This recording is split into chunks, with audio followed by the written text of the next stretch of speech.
আসসালামু আলাইকুম বন্ধুরা, কেমন আছেন? আলহামদুলিল্লাহ আমি ভালো আছি। আমি আজকে দুটো কাঁকরোল আর দুটো আলু নিয়েছি, ভর্তা করব। কিভাবে ভর্তা করব সেটাই আপনাদের সাথে শেয়ার করতেছি।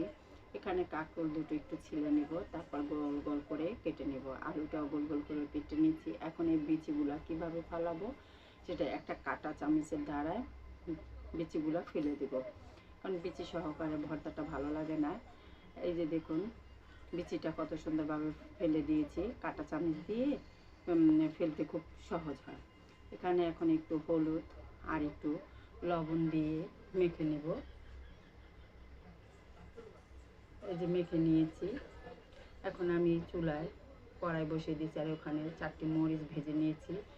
মরিচ ভাজাটা উঠিয়ে এখন আমি কাঁকরোলটা ভালো করে ভেজে নিব, যাতে কাঁকরোলটা একটু সিদ্ধ হয়। সেটাই আস্তে আস্তে জাল দিয়ে ভাজতে হবে। দেখুন লাল হয়ে গেছে। এখন আমি এক পিঠ উল্টিয়ে দিলাম। দেখুন পুরোপুরি কিন্তু হয়ে গেছে। এখন আমি এগুলো উঠিয়ে নিয়ে আলুটা ভাজতে দিয়েছি। এই যে কাঁকরোল ভাজাটা, আলুটা লাল করে এইভাবে যাতে সিদ্ধ হয়, ভাজা হয়ে যায়, সেটাই এই দেখুন ভেজে নিলাম। এখানে নিয়েছি কাঁচা শুকনো মরিচ আর হচ্ছে পেঁয়াজ, ধনিয়া পাতা।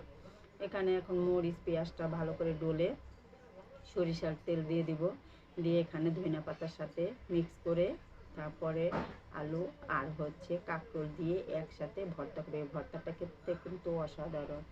দেখুন ভর্তাটা কিন্তু হয়ে গেছে। এখন আমি ছোট ছোট করে গোল গোল করে বল বানিয়ে নিব। বেশি কিন্তু হয় নাই, অল্পই হয়েছে।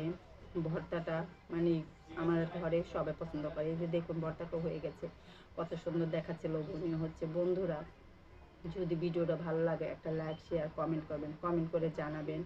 আর বন্ধুরা, আমার ভিডিওটি সম্পূর্ণভাবে দেখে আমার চ্যানেলটি সাবস্ক্রাইব করে দেবেন। আল্লাহ হাফেজ।